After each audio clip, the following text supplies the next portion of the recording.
নমস্কার, স্বাগতম। আপনারা শুনছেন করকাকর্চি ইন্ডিয়া।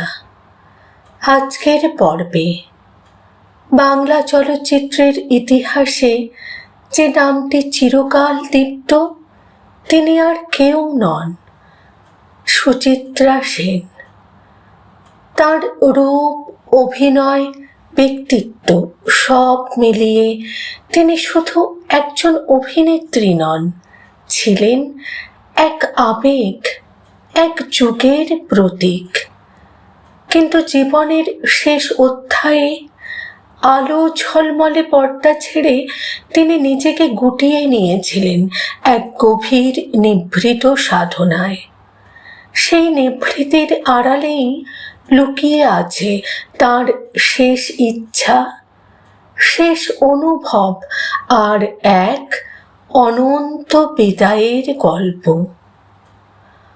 মৃত্যুর আগের দিন একটাই গান শুনতে চেয়েছিলেন তিনি, খণ্ডন ভববন্ধন। কেন এই গান? কি ছিল সেই শেষ ইচ্ছার অন্তরালে লুকানো রহস্য? আজ আমরা জানব বাংলা সিনেমার মহানায়িকার শেষ দিনের এক হৃদয়স্পর্শী অজানা গল্প। জীবনের অন্তিম সময় পর্যন্ত তার পাশে ছিলেন চিকিৎসক। তার স্মৃতিচারণেই উঠে আসে এক অন্য সুচিত্রা। না, তিনি তখন আর মহানায়িকা নন, তিনি তখন এক ক্লান্ত আত্মা। তিনি নাকি প্রায়ই বলতেন, সমরজিৎ, আমাকে এবারে ছেড়ে দাও, আমি আর পারছি না। এই কথার মধ্যে ছিল না কোনো অভিযোগ, ছিল না কোনো আক্ষেপ, ছিল শুধু মুক্তির আকাঙ্ক্ষা। ডাক্তারবাবু তাকে বোঝাতেন, আপনার জন্য সারা পৃথিবীর মানুষ অপেক্ষা করছে, কিন্তু তিনি চুপ করে যেতেন, যেন বুঝে গিয়েছিলেন এই যাত্রা আর ফিরে আসার নয়। শেষবার যখন ভর্তি হন বেলভিউ ক্লিনিকে, তখন হয়তো তার অন্তরে বলে দিয়েছিল, এবার বিদায়ের সময় এসে গেছে। অন্তরালে থাকাকালীন তিনি নিজেকে সম্পূর্ণভাবে সমর্পণ করেছিলেন আধ্যাত্মিকতায়। নিয়মিত যেতেনও, দীক্ষা নিয়েছিলেন এনার কাছে। সেই সময়ে তার কাছে যিনি এসেছিলেন, সেই সময় তার অনুরোধ, শুনতে চাই খণ্ডন ভববন্ধন। গানটি শোনার পর তিনি যেন এক অপার্থিব শান্তি অনুভব করেছিলেন। ডাক্তারকে আদর করে বলেছিলেন, ভালো থেকো, মানুষের সেবা করো।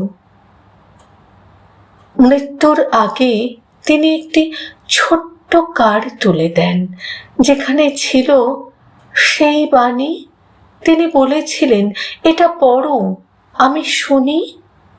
সেই বাণী, আমি মা, তুমি আমার ছেলে। সেই এক মুহূর্তেই যেন মহানায়িকা হয়ে ওঠেন মা, এক নিখাত স্নেহের প্রতিমা। সমরজিৎ নস্করের চোখে তিনি কখনোই রাশভারী ছিলেন না, বরং ছিলেন স্নেহময়ী, মমতাময়ী। খ্যাতির শীর্ষে থেকেও শেষ জীবনে তিনি ছিলেন এক সাধারণ মানুষ। গ্রিলড ফিশ খেতেন, খবরের কাগজ পড়তেন, আর নিভৃতে নিজের আত্মার সঙ্গে কথা বলতেন।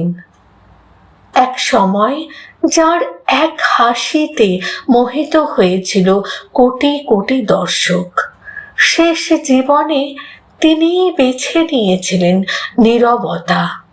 এই নীরবতাই তার মধ্যেই লুকিয়ে রয়েছে তার প্রকৃত মহত্ব। শুধু একজন অভিনেত্রী নন, তিনি এক অনুভূতি, এক সাধনা, এক অনন্ত যাত্রা। তাকে জানাই আমাদের শ্রদ্ধা, প্রণাম। যদি এমন অজানা গল্প ভালো লাগে তাহলে এখনই লাইক, শেয়ার এবং সাবস্ক্রাইব করুন করকাকুর্চি ইন্ডিয়া চ্যানেলটিকে। বেল আইকন চাপতে ভুলবেন না, কারণ এমনই হৃদয় ছোঁয়া গল্প নিয়ে আমরা আবার ফিরে আসব। সঙ্গে থাকুন।